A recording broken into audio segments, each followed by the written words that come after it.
Ready? I am ready. All right. Welcome to Dice Over Everything. This is Alan. This is Brandon. And this is another podcast. This is number, 3 or 4 or something like that. Yeah, who knows? Maybe some of them will be ruined as well, and we'll be back to this will be podcast number 1 again. Exactly. Anyhow, today we want to talk about XWing, like XWing old, and then XWing, the promises of future XWing. Yes. And then the ghosts of XWing past. Maybe we'll make that podcast later and talk about what changed when it does come out. But there are rumors out there, so there's a good bit to talk about. Well, actually, it's not just rumors. They've now basically released all of the changes besides the actual cards. Yeah, they've shown you pictures of everything. I think since Gen Con has already happened, if we were at Gen Con, we would have all the cards in our hands right now. So when we're recording this, is this Gen Con weekend? This is Gen Con weekend. And we're not there. And I guess on the note of hobby stuff, I think the favorite part of Gen Con is just going back to the hotel room with your friends and just seeing the giant haul pile. Oh, yeah. I mean, I don't consider myself a big materialist, but that's the fun part of Gen Con. Oh, I consider myself a big materialist, and it is definitely one of the greatest parts. I consider you a materialist too, don't worry. So, what have you been working on lately for, say, hobby stuff? Well, since it's around Gen Con, around that time, Kill Team came out recently, and I've got my box of that, and I painted up all the terrain, and I stayed up super late getting all that ready to play games. So far, it's been pretty good. So that's going to be a future episode. Okay, good to know. Yeah, good. Definitely. Something in the future. I should prepare. And I guess I've been painting... Space Marines! I have not been painting Space Marines. I rage quit Space Marines for the record. Which is a good thing, but they have new, better Space Marines now. It's true. They've tried to lure everyone back from... I think it's kind of worked. Anyways, that's for later, I guess, another podcast. But yeah, what have you been doing? So lately I've been doing the opposite of painting giant piles of Space Marine and painting large-scale figures, which requires a totally different skill set than painting an army of 100, and hasn't broken my soul yet, but is trying to break my soul. Yeah, especially since we're in Toronto, there's the Sword and Brush coming up, right? So you got to prepare for that. I also have a large model, a wizard that I'm slowly assembling and planning to paint. We'll see if I actually get it done by the Sword and Brush, though. Yeah, I'd say it's more stressful than painting armies, but painting armies is what I know. Only because we're doing it for competition, though. Okay. Or technically, if you just paint it for yourself. Yes. Yeah. So I guess bringing it back to XWing, you don't even need to paint anything. Yes, that's true, and that is apparently one of the giant selling aspects of XWing. Yeah, so I guess at the old game store we played at, there was quite a few people who took up XWing, and a lot of them weren't actually painters or what you would declare as mini war gamers who would go out and build terrain, paint things, build models and all that. But I think a whole bunch of them actually got brought into the fold. Well, not even lots of them, but a few of them got brought into the fold of real minis, like painting the whole shebang. Because of XWing. So XWing, they sold it as, I think we talked about it in another podcast, as this kind of hybrid in between board games and miniature games, right? So you had, it's technically, they call it a miniatures game, but you don't have to paint the minis, and you don't use measuring sticks, and they have everything, like the dice and special measuring templates in the box for you, and you almost treat it like a board game. The biggest thing is you can unbox it and play it right away, unlike minis games where that's not. It's days later. Some assembly required. It's days later or no sleep later. Exactly. So we did record a game of XWing, which will be playing in the background as we talk. And as a disclaimer, if anyone watches really closely, they'll realize that we haven't played this in a while. Yeah, I was terrible, and I got crashed. My dice were amazing, and I crushed. So, did you remember better than I did at how to play? I think we both played Imperial when we actually played, and this time I played the Rebels. The Rebels. And I think I ran a very traditional TIE swarm list that I eventually got the hang of again, and with Howl Runner and all that sort of stuff. I did not learn how to play with X-Wings and Y-Wings, and we did kind of go a little bit old school because we are old school, I guess. So I didn't want to have all of those other weird ships from the from Scum or anything else. Yeah, from Scum or from the new movies or do they really put the new movies in now? Yeah, they're entirely new factions. Are you talking about 7 to 9, or are you talking about... Yeah, well, 9 is not out yet, but 7 and 8, yes, they have. And even from... They just released the Saw's Renegades, which I believe are supposed to be from the prequel Rogue One. Okay. Yeah. Sorry, I don't really remember all those movies because I consider them all fan fiction. Ever since the 4, 5, and 6 come out, like Ewoks is as crazy as I'm gonna get in my Star Wars. Yeah, I'm fine with that. I only really I'm fine the with first the three. Ewoks. That's what I'm saying. Yeah. So back to X-Wing. I guess X-Wing was actually pretty fun to play. Yeah, totally, and it got a lot of people again because of what we're talking about. Just the franchise. The barrier to entry is low, yeah, and I guess as you said, the franchise, like you get excited about the franchise, and because people love Star Wars, and they hadn't. Well, the first 3 had come out when the game came out, which you think would have tampered people's love of it a bit, but no. Oh, the prequels. Yes. Oh yeah. Did 7 come out? Had 7 come out? I don't think it had. Oh yeah. No, we just talked about old school Star Wars when we played it. Because when it came out, they released like a new starter box. Yep, yeah, that's exactly it. But to me, that made me love it more because then I attached all the love for it from my enjoyment of 4, 5, and 6, which are classic movies, right? And you watched them when you were growing up, right? And like every nerd likes to talk about Star Wars, so now you can actually just play it out. So that was a big fun point of the game. Like you felt a connection to it. Exactly, and that's what we were doing when we played, right? We played the TIE Fighters versus the X-Wings and Y-Wings, so it was basically like episode 4. Right? Did you play anything? No, it was just TIE Fighters, right? Sure. Oh, and a bomber, which is technically, I believe, not from the first one. No, it didn't do very much, so that's fine. It didn't die. No, it didn't. It just flew far away. Yeah. So that is one of the things. It had a lot of major things helping it get into the minds of all these players. On top of that, it's created by Fantasy Flight, which has its own like bunch of fanboys who love it and will just they'll buy into anything they put out. Cause, Exactly. Because it's hard. They don't go wrong very often. Exactly. They have a really high polish. That's exactly what I was going to say. Yeah, their games, not all of their games in terms of what's inside are super good, but you know the outside is going to be polished to a gleam. So you don't feel like you're going to have a miss buying into their games. At least it'll be pretty. Yeah, and the price point isn't crazy either, so it was easy to get people to like buy a couple ships and get going. Yeah, I think it wasn't expensive compared to miniatures games, but for a board gamer, it kind of was expensive.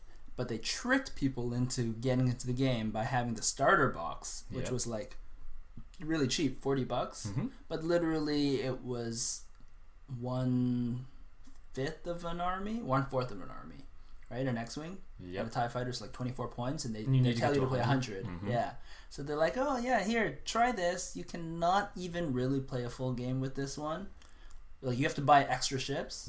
But it did come with all of the. When you think about it, when we're talking about how easy it is to start, the fact that it came with all the tokens and everything inside the box shows how actually difficult it is to start a miniatures game, right? It is. Get into the hobby. I guess the other thing about the background, like the whole thing about making a miniatures game, is like most people want to connect with the game they're playing. So if like you say you had a blank slate to just create a miniatures game in, I think you kind of have to create some background fluff to make people feel a connection to the game, so the whole thing's not so abstract. Yeah, that's true. That's one of the things with miniatures games, right? Because you spend so much time, like in a traditional miniatures game, painting and assembling the thing. You need almost that extra level of story and detail to really sell the kind of. So if you paint your own, you're kind of putting your own backstory into it. Whereas in this X-Wing sort of thing, where it's pre-built, it won't come from you painting it, obviously, but it comes from the whole trilogy everybody loves. There's only a trilogy. Yeah, but there's so much richness there, right? And there's so much love, so you almost jump into the game just because of the Star Wars brand, right? That is probably, I don't know, do you think that was the major sell, or do you think the gameplay was the major sell? Would it work if it was rando ships? Well, like we were saying before, I guess it started off as some sort of plane game before, just Attack Wing? No, Attack Wing was the same reimagining. Okay. So I believe, I don't know if it was Wings of War, but there was a basis system, right? Where I think they used cards instead to decide what maneuver you did. Okay. But then they took took that kind of base game, and again, like in Fantasy Flight fashion, they kind of buffed it up. They polished it. They changed a bunch of stuff. Right. It's arguable. You could say it's a different game. Right. But it obviously owed a lot of lineage to this previous. It didn't come out of nowhere. Wings of War. Wings of War is a game, but I don't know if Wings of War I think is the new edition of that game. I forget what the original game is. It might be called Wings of War. I don't remember what the original one was. And I think Wings of War is still a game and was a rebranding of the original one. So X-Wing's not even a first edition, really. No, X-Wing is exactly. And to be fair, the mechanics of X-Wing is really, really good, right? Yeah. So we want to talk about how X-Wing, the mechanic, it plays so differently than other miniatures games. Yeah, so in other miniatures games, like you see exactly what your opponent has on the table, and I guess you basically kind of know what their options are, whereas in X-Wing, like things can completely change. Yeah, for this one specific really awesome thing, which is you both secretly choose a move, and then you try next level guessing what your opponent is actually doing. Yeah, like there's often an obvious move to make in the game, but the game emphasizes if you're playing the game right, it emphasizes flying. So you want to be able to get into your opponent's back, just not have them be able to shoot you, being able to get into the range of your attacks, everything else. So you've got to guess what your opponent's doing. So it's kind of like almost poker-esque, where you're thinking about what your opponent's thinking. Whereas in most other miniatures games, you're pretty sure they're bringing the weapons. You know what weapons they have across the table.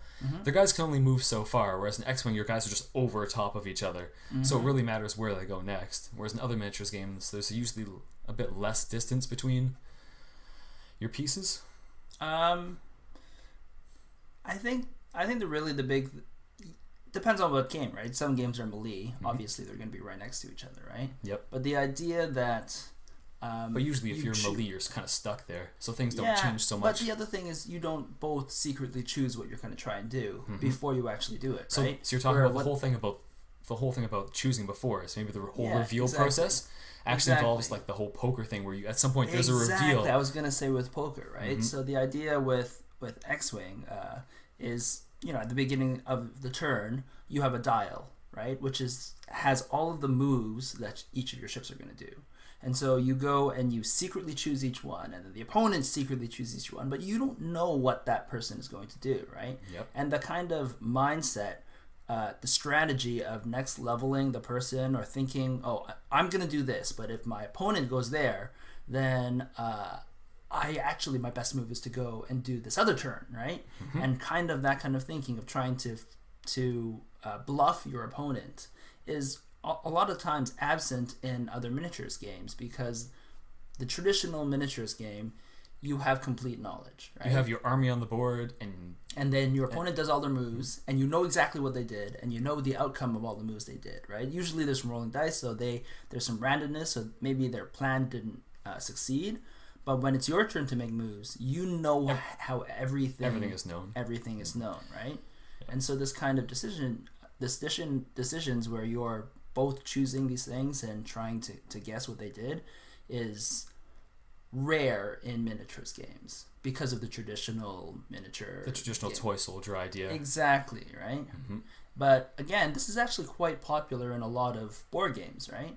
So yeah, you have your hands are hidden in board games. Exactly, and the idea with poker, which I guess in some ways slightly different, but you give them some information, but you don't give them total information of what you have and what you're doing.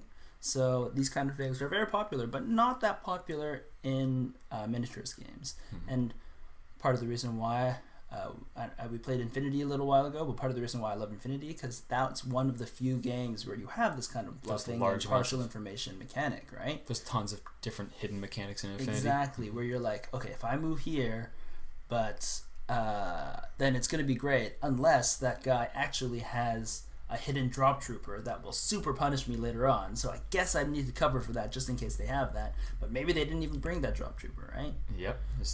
There's the risk and reward thing. Exactly. So in X-Wing, they don't do a list building thing, actually, right? It's not about what they brought to the table that they're hiding. Nope. But it's about every the tactics round. Level. Yeah, exactly, right? Tactics level, every round.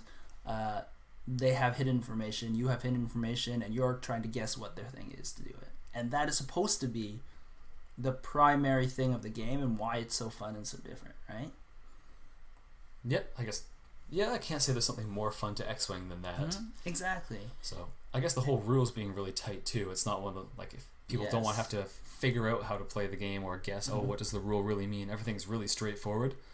So you feel like you can actually to be fair, it's straightforward with the ships that we had on the table, right there, right on the game we played, with Y-wings and X-wings and TIE fighters and TIE bombers, with just the essentials of the game. Exactly. But here's the thing: like, we played with stuff you could basically get on like wave 1, 2, or 3, I believe. Mm-hmm. But in wave 4, a ship came out that I think that didn't use the regular mechanics. Exactly, I think broke kind of the game, which was the Millennium Falcon. That wasn't the first turret ship, but it was the... No, it was the first turret ship. Really? So the Y-wings didn't have turrets before then? Nope. No. Okay then. So, yeah. So basically, what happened was, they released.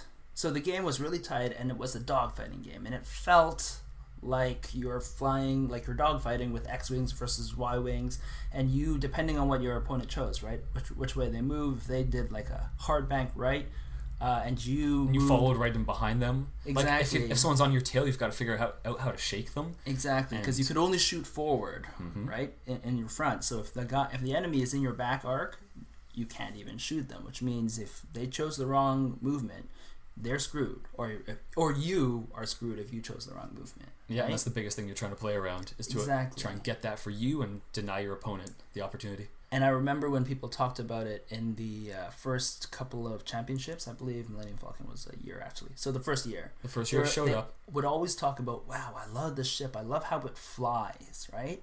And you're like, wow, how often do you play a game where people are so immersed in this miniatures game where literally you're not flying anything tactilely. You're literally choosing a dial, right? And no, it's not X-Wing versus TIE Fighter on the PC, which was amazing back in the day. But yes, but you're literally choosing a dial. But people loved that kind of idea, and people had different moves, right? Different kind of dials and choices of what they could do.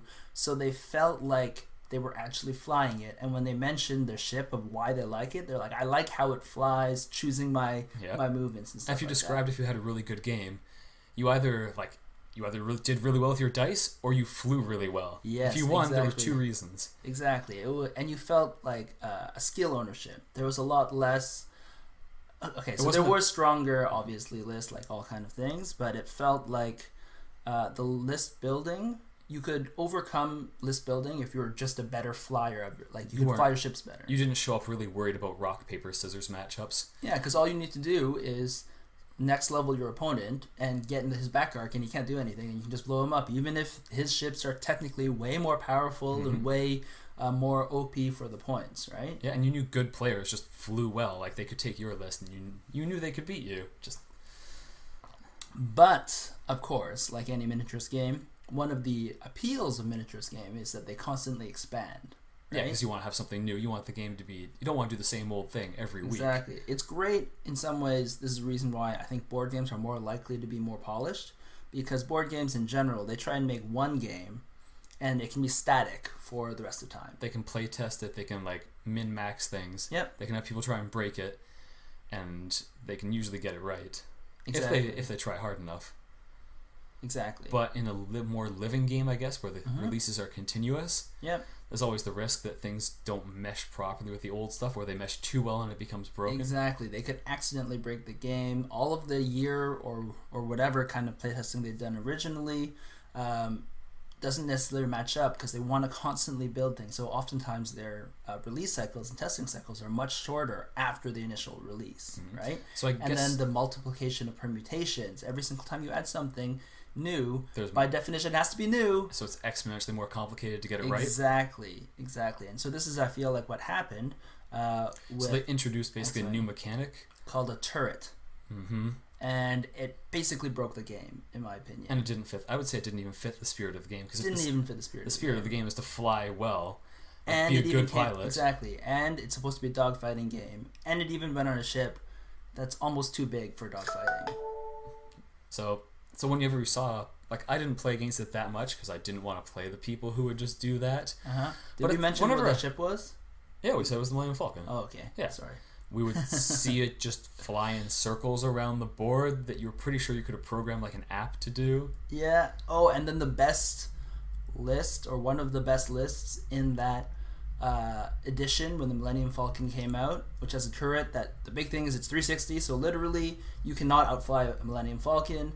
If you're behind it, you flew amazing. You're right behind it, it would turn around and blow you out of the water. So if you paid for a 4-point turret on like a small ship, I guess it might be balanced because the ship can be destroyed because it's a little ship. But and B, you've got to fly it well enough to keep something in your front arc. But then when you completely change the name of the game, so that and you have a survivable ship, so your opponent can't be like, oh, that's a really good weapon, I'll take it off the board. Or they're like, oh, I'll just fly away from the darn thing, and I won't have to worry about it. If you approach me, I will destroy you with my turret. Oh. And so what? And it basically defeated one of the greatest things, because now you can't outfly a Millennium Falcon. You can't approach it in any way to be better than it, right? No. And then when it came out, I don't know if you remember, but like I think the big championships, or at least one of them, it was 2 Millennium Falcons literally flying into each other. And I think when I looked at the top lists, it was just full of Millennium Falcons lists. And maybe 1 or 2 other ships, because there's that one ship that if it flies near a Millennium Falcon, you have to shoot it, right? Biggs, right? So it makes it more survivable. Run that. Yeah, exactly. But I think one of the top ones was 2 Millennium Falcons literally running into each other so they can't move. And so when you run into each other, you even lose the special action that you're supposed to get, right? Yeah. But apparently that didn't matter. All you need to do was run your 2 Millennium Falcons into each other, and you became not even a mobile turret, a static turret. And it was the best, one of the best lists in the game. So you couldn't even crash into things and have to worry about taking damage? Nope. Literally, you just wait and you're like, come and get me and I will destroy you if you approach. And that was one of the best lists. And honestly, from 1 year of loving the game before the Millennium Falcon came out, I think it might have been less than a year because we didn't get into it, I don't think, right when it came out. No. Maybe second wave. Pretty early. Yeah, pretty early. It was super fun because flying mattered, and it was a great side game because it was also short. And when you're playing bigger games on 4x4 boards, XWing game, you were supposed to play on a 3x3, and everything came in a little box, so you just had to bring like a small box and you could go and play. But then this kind of thing came out, destroyed everything we loved about, not everything, because we still love Millennium Falcons. Come on, it's an awesome ship. That actually made it more okay. You didn't hate the Millennium Falcon. You hated the player, not the game. Yes, exactly. Exactly. But it really kind of shattered the game, in my opinion. Yeah, after that, like, you couldn't take the game seriously. Yeah. And then they ended up fixing it by releasing... apparently, for some reason, they felt like they couldn't just change the turret mechanic. And so instead, they just... had to patch it by adding new things in the game. They felt like it would be too much, dissonance to say, actually, guys, we're going to release a fact. This thing was too powerful, obviously, and even if it wasn't too powerful, it breaks the gameplay of the game, right? So we're going to change it. They felt like that was not doable directly. So they ended up releasing upgrade cards, right? Into the game, specifically to make it so that arc dodging still mattered. Because I believe it gave you, I forget the name, because by this we had already trailed off a bit from the game, but it gave you like extra defense bonus if you were not in the actual front arc of the ship. Okay. So you can now survive it.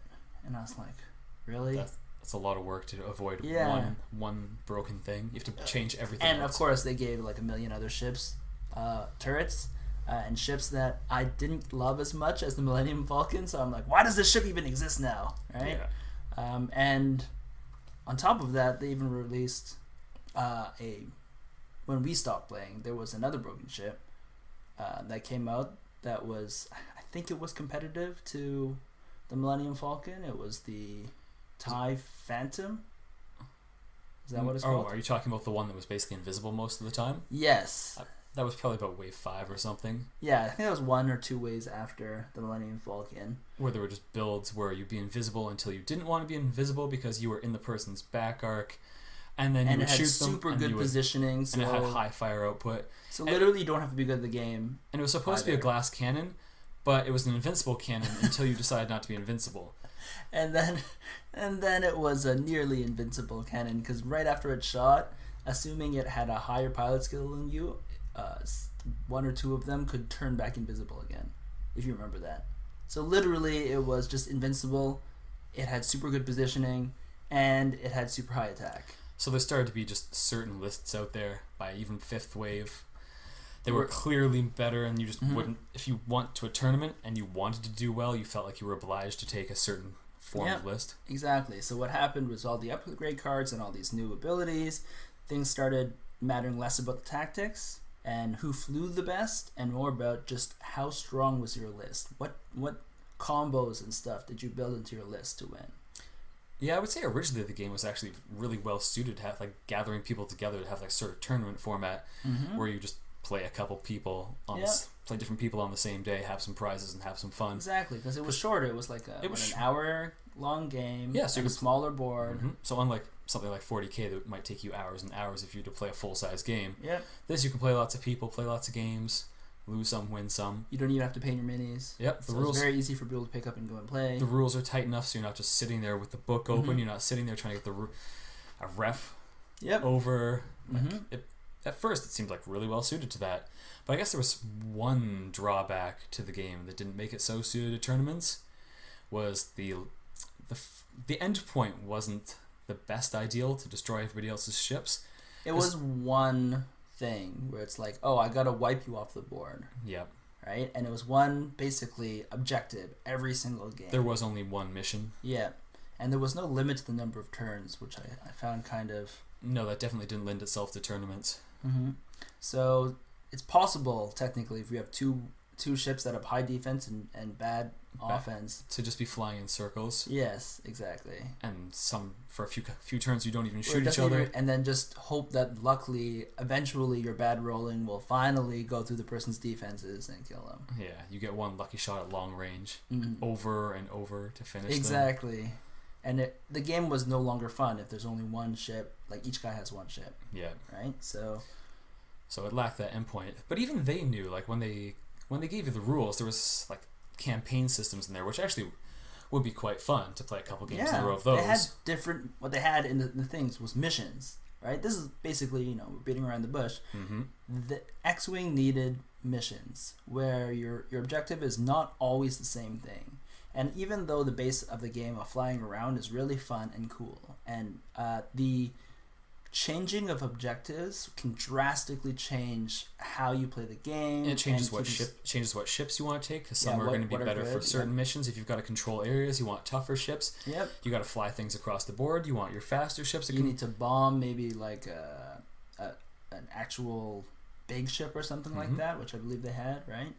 They had all these different missions, but they only made them casual and refused for some reason to put them into the competitive aspect, which is I'm surprised, because missions are one of the major things in almost every other miniatures game you play, right? Yeah, like I can't think of other major miniatures games that only have one mission that you play over and over. It would just be unheard of. Yeah, because it's so easy to actually change things up and make the game much more fun and different to play. Yeah, and keep things fresh for longer. Keep things fresh for the players. Yeah, so I don't know why they did that, and I think that also kind of I've hurt them a bit. But I think really the major thing, well, besides the actual breaking of the game, which they eventually sideways patched with these new abilities. The other major thing is that, partially I guess related to how they patched it, is that they kept on having to release new things, right? Yep. It is a miniatures game, you have to release more things, and the new things were not better. They didn't make the game better. Like, if you wanted to sell it as a prepackaged thing, a board game, you would never sell it with that much stuff. It kept getting further and further from that original concept. Exactly, right? And then I was talking with one of our buddies, Tyler, who played a lot later, right? Yeah, he was pretty into it. He had He had the whole range for, I think, 2 factions. I think he started out that, and then he concentrated on Scum and Villainy, right? But which was a new faction. But he started saying, oh, well, the game is like much more balanced, but it's not the same game as what we were playing, right? It's not about flying. It's not nearly about flying. It's more about like the alpha strike and positioning to get that big blast over. And I'm like, wow, this game has really changed from the original theme and idea. That sounds a lot closer to rock, paper, scissors, where you just try and get the rock when exactly at the right moment. Exactly, right? And I'm sure there's like next, like trying to jockey so that to take your shot, basically, right? Because if it's about alpha, you're basically trying to position to maximize your chance when you fire off to win, right? Make your first shot, take something out, exactly, and then be up by a ship. But if really everything comes down to your first couple of engagements, like why do you have all this other setting up, right? Mm-hmm. So that to me sounded not great, and actually surprising that until recently, XWing was doing super well, right? Yeah, had big crowds coming out to game stores. Yep. In the Toronto area. Yeah, and so I think it actually still has a decent number of people. But I do wonder, so consistently when you go on what the ICN or something like that, this like a hobby market, they release what is the biggest miniatures game, right? Yep. I believe XWing was number 1 or number 2 for the majority of the time. But a new one came out, and they weren't even in the top 5. And I don't know if it was that ranking for some reason cut out for miniatures hobbies games. Okay. Cut out XWing, or if XWing actually has dropped off somewhat now. Okay. We don't go to a game store currently that supports it, so it's hard to know. Mm-hmm. But if it is, I was thinking about why that would be, and well, one of the major things, if you've been paying attention to XWing at all, is even they've acknowledged they need a new edition. Yes, exactly. So they released that they talked about it, I think a couple of months ago, a 2nd edition XWing, and to me, this was super exciting because I was like, oh man, they can finally fix all of these things that we were complaining about. And I know that we just spent most of this time complaining about all the ways that that the game was not good. Yep. But literally the only reason why we care about it is because the core of the game and when we started playing it was so good. Yeah, there was good fun to be had there. Exactly. If just like the right few tweaks were made. Exactly. So do you think they made, like obviously we've just said they've mostly told you what they're going to make the changes in the new edition to be. So do you think they've made enough changes? They've made enough changes to make me want to try it out. Okay. So they've basically redone all of the art and stuff like that. And the art was always fine. Okay.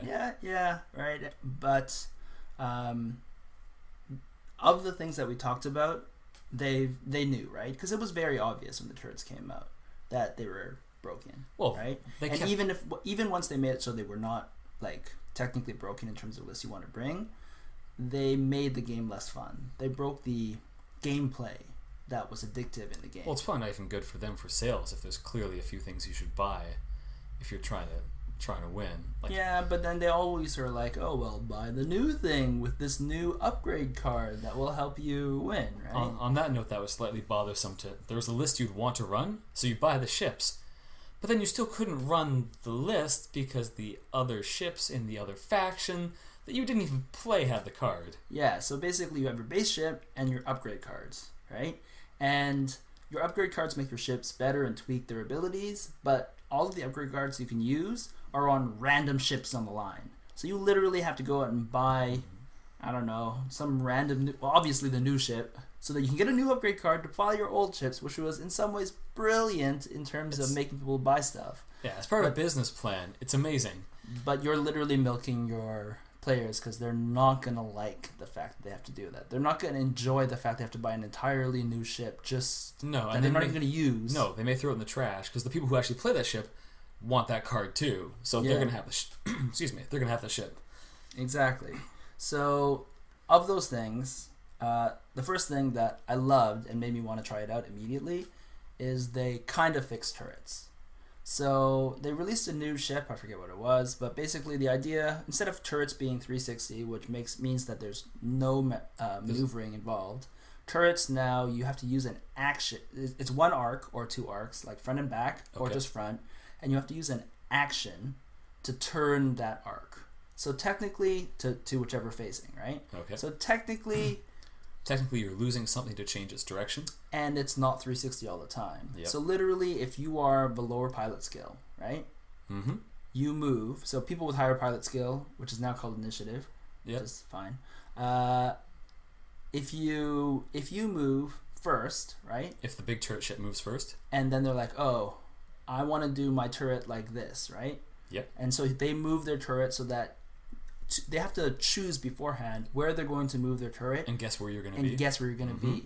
And then if you have a higher pilot skill, you're like, haha, I saw what you were going to do. You actually moved your turret in the wrong direction, and now I'm going to be moving in where your ship has a blind spot. So literally, you can now arc dodge. So it brings back the whole spirit of the game. Exactly, with still having the idea of a turret where technically they can fire in any direction. Yeah, it's a big ship. It has a big arc often. Exactly. So that by itself was like, oh, you know what? I want to try it out, because that was the major thing that ruined it for me. So, but that's not the only thing they changed. So you're talking about upgrade cards, right? Yeah. Having to buy other ships. So now they got rid of all the old upgrade cards and even all the old base toppers, right? And cards. Yeah, and they're saying because they changed the stat lines. They changed all the stat lines and stuff like that. And they're like, buy this pack, and it gives you all of the upgrade cards and all of the new rules for all of your ships in whichever faction you're playing. Yep. And anytime we release a new upgrade card, it will be on a ship in your faction. So you're not forced to buy ships that you would never fly. Exactly. Or or play everything, which... technically, that's what they said. So it's yet to be seen whether that's actually what's going to happen. But that's what they've said they're going to do. So any upgrade you want, it'll be in a card in your faction. Which is also good. But also bad because apparently a lot of people are complaining about this giant pack that you have to buy. And it's not cheap. No, those it's not upgrade cheap. cards are like $50 Canadian? Yeah, I think so. And it literally comes with all the upgrades for all of your ships. So for us, for guys that only played for the first half of the game, because I think they're up to wave 10 or 11, and we played in like the first 5 waves, half of the upgrades that they're giving in this upgrade pack are dead weight. Because we don't have those ships. Oh, and if we were to go out and buy those ships now, we would buy the new versions of those ships that already have those upgrade cards. Yeah, so most of it you don't need. Yes. And I think they didn't quite give you enough of the cards to run some popular lists. But I think it was mostly arranged such that if you bought a new starter pack, you sort of need the starter pack for the new damage deck, that you would end up with probably enough cards to run a good number of lists. Not absolutely everything your dreams could imagine, but it would become flexible enough to run. And their idea is that you have to still buy the starter set. So you still have to buy 2 extra TIE fighters and an X-Wing. So now if you had a TIE swarm before, you now have 11 or something fighters. Who knows? Or 20. I don't know how many you'd have now. Yeah, so... but I'm still going to do it. I might do it as well. They've basically locked us in for, what, $150 Canadian? If you want to play 2 factions. Yep. Maybe we'll convince our game store to buy it too. Otherwise, like the people where we go won't play it, so we'd have to travel for it. Or just play it ourselves. It could be fun. Yeah, I think so. So what do you think about just the change and the backlash, of course, of a new edition? Because X-Wing was the first edition, so nobody, although a lot of people were clamming for it, not everyone wanted a new edition because again, you have to pay $50 to upgrade all your ships of one faction into this new faction. Yeah. So given that both of us have bought so many miniatures over the years, another $50 doesn't look like much of anything. So from our personal perspective, another $50 isn't like a major new expenditure. In fact, it's almost good because now you can use all these minis that you haven't used forever, besides this game that we're playing. And we kind of just played this game to prep us and to remember how X-Wing First Edition played. And how terrible apparently I am at this game. So I think one thing they were changing as well is that the points are no longer on the cards. Is that correct? Yes, exactly. So they're keeping the points lists online, right? Which means that they can update the points lists and balance whenever they want to. And I guess they raised the point level to 200 so they could have more sort of granularity. Exactly. So it looks like they've clearly made their intention to keep balance as a bigger thing, because now like with Infinity, obviously that was one of the big selling points. That the game was much more balanced. That they would continuously like balance things. Yep. And sometimes you would come back and they'd balance things and you wouldn't have noticed. They'd do it. It's just like now your lists are better. Yeah, usually it's... oh, I can fit this extra usually things just get cheaper. Who knows if it was because they didn't sell enough and they needed to sell them, or really it was for balance. But either way, it works out for someone. I think that was great. So that's definitely a good change. Yeah, definitely. And they have all of these changes that I really enjoyed, but there were two things that I'm actually still worried about. One is the new edition doesn't talk about missions being a primary way to play. No, if they were going to do it, you think they would have done it from the get-go. Yeah, so to me, it was very obvious that the turrets, and they obviously thought that the turrets and stuff was broken, and I remember listening to an interview with one of the designers. They actually talked about how they couldn't change things. It would change too much.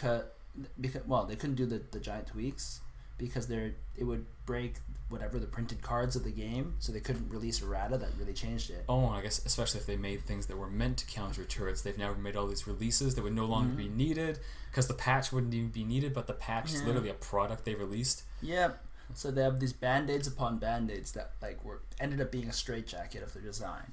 So they took this time apparently to rebalance stuff. They did a whole bunch of other smaller things, like one of the things that was way too good in the game was push the limit, which allows you to do two actions instead of one action, which was kind of ridiculous. Yeah, I think I had 4 of them. I don't know if they were all real, but it was that good. Yeah, so they changed it so now push the limit is in some ways more, I guess, obviously popular in that they've released a lot of ships that can do 2 actions, right?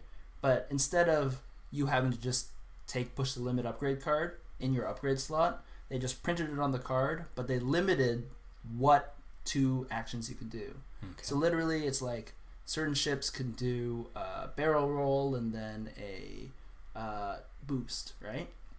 But they limit those 2 options. So you can't do like target, lock, focus, which was really good. Exactly. So so in that way they've kind of done a bunch of tweaks like that to make the game better. And obviously tweaked the points of the missiles, made missiles more useful with ammo and all this kind of stuff. But again, of course, you expect that when they come to a new edition, right? They're going to fix all those small things. The really obvious things. Yes, exactly. Right? But so obviously missions, though, like that could be a future release, because putting missions into the starting book, maybe they want more time to balance the releases that come out to see what's going to do what in missions. Yeah, but now they've had XWing out for so long. Yep. And then they have a new edition. It's the perfect time to say, hey, for competitive play, we recommend you to tweak things a little bit. You don't think it would have been too much of a shock to the system that to ease people into it, they might just say, okay, now here's the tweaks to how like the gameplay works, and in the future go the next step to bring the missions in. I think it's possible. Okay. I don't think they're going to do it. Oh, well. Because before, I guess they had missions. If you wanted to play them, it wasn't the standard format, but if you bought one of the large ships, it would come with a mission. Yeah. So honestly, if they made that the standard format, that you buy like some sort of like scenery pack or some sort of big ship to get the mission, it would actually be pretty fun. But if they did it like buying a mission pack would be really interesting. Where it's like, and it's Fantasy Flight, right? They've been selling mission packs for all their other games. Like I'm really into Arkham Horror. Yep. And the game has sucked like hundreds of dollars out of me with mission packs. But you don't care because it's fun enough. You're willing to go back and pay another $20 just to play the next mission. Exactly, and they sell these mission packs in small enough doses that you're like, oh, it's just like $15-$20. Yeah, I can do that for a new. And you play with your friends, so it's like you split it. Exactly. So I think that makes a lot of sense for them to do. Kind of make it a quasi card game kind of thing. But the other thing, so I think that would be cool. But that could also fall into this other thing, which also, to be fair, is problems with Arkham Horror and stuff, is now, after 4 or 5 years, the game is so big. It's overly complicated. It has way too many cards, and the one thing that I was a little bit sad at is on release, they said that you can use your entire collection. Yes. And I was like, is that...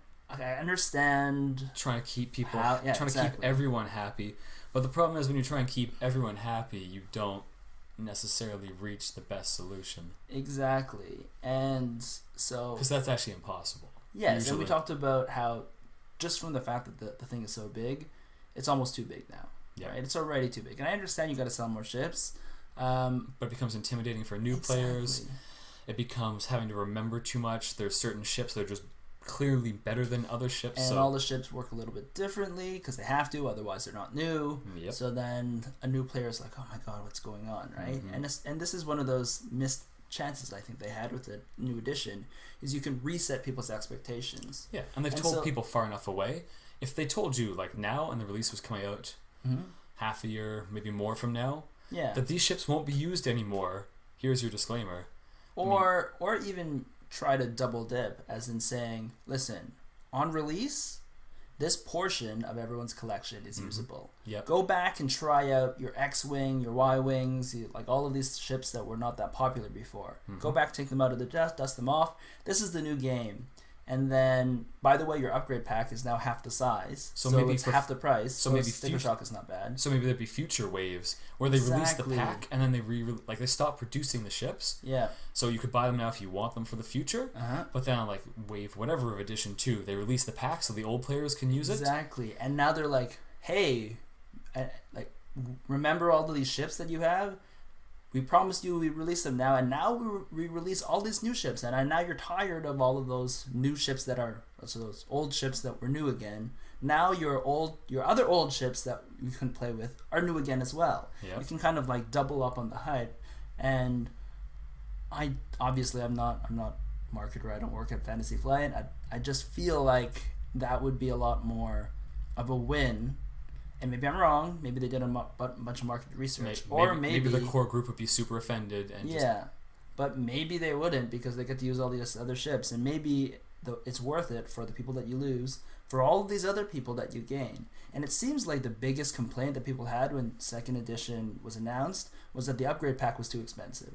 So literally the one, maybe it's hindsight, the reason why I mentioned this, but I don't feel like it was. No, there was this.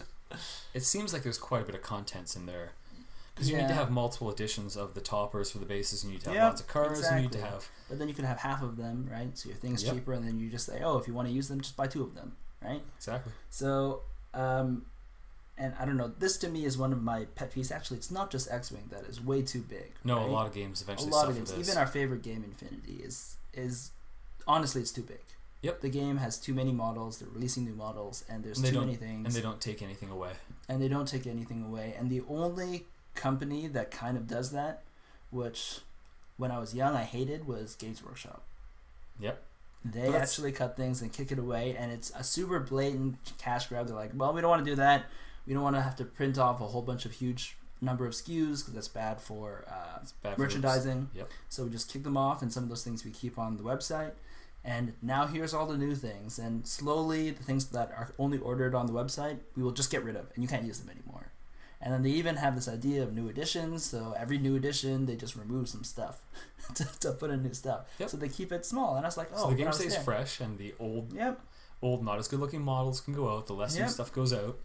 And I used to hate it, and I thought that idea was dumb, and now I realize you just like getting new things, so it actually helps you. It actually helps. Because most miniature gamers like getting new stuff. Yeah, exactly. You just don't like things being invalidated.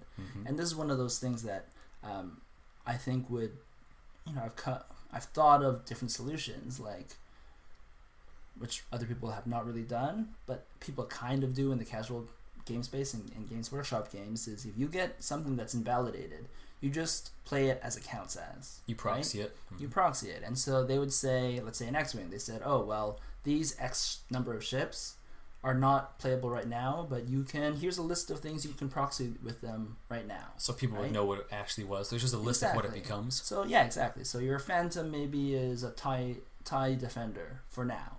Except the base... Well, the bases. If they put out a new edition, just use the TIE Defender. There's no TIE Defender right now, right?